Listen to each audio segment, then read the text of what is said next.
الحمد للہ وحدہ والصلاة والسلام علی من لا نبی بعد اما بعد۔ سامعین کرام، دروس عقیدہ میں آج کے درس کا عنوان ہے عبادت کے قبول ہونے کی شرائط۔ عبادتیں جو انسان کرتا ہے ان کے قبولیت کی دو بنیادی شرطیں ہیں۔ پہلی شرط نیت میں خلوص و للہیت، اور دوسری شرط ہے کہ وہ عبادت شریعت کی موافقت کرے، جس کے بغیر اللہ تعالیٰ کے ہاں کوئی عمل مقبول نہیں۔ ان دونوں شرطوں کے بغیر کوئی عبادت قبول نہیں ہوتی ہے۔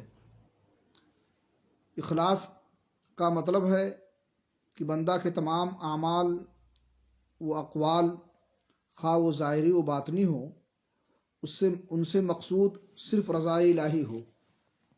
ارشاد ربانی ہے، وما امروا الا لیعبدوا اللہ مخلصین لہ الدین حنفاء۔ انہیں صرف اس بات کا حکم دیا گیا ہے کہ یکسو ہو کر اخلاص کے ساتھ اللہ تعالیٰ کی عبادت کریں۔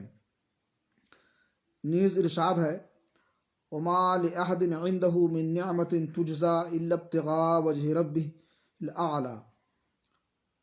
کسی کا اس پر کوئی احسان نہیں کہ جس کا بدلہ دیا جا رہا ہو، بلکہ صرف اپنے پروردگار بزرگ بلند کی رضا چاہنے کے لیے۔ اور اللہ نے فرمایا، انما نطعمکم لوجہ اللہ لا نرید منکم جزاء ولا شکورا۔ ہم تو صرف رضا الہی کے لیے کھلاتے ہیں، ہم تم سے بدلہ چاہتے ہیں، نہ شکر گزاری۔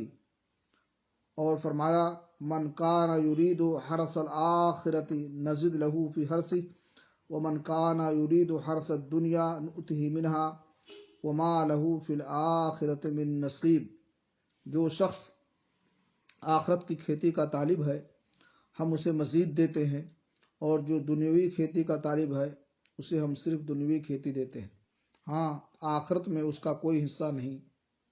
اللہ رب العالمین سے دعا ہے کہ اللہ تعالی ہمیں توفیق بخشے کہ ہم اس کی عبادت اور بندگی اخلاص کے ساتھ اور شریعت کی موافقت کے ساتھ کریں، اور اللہ ہماری عبادتوں کو ہمارے لیے ذریعہ نجات بنائے۔ وآخر دعوانا الحمد للہ رب العالمین۔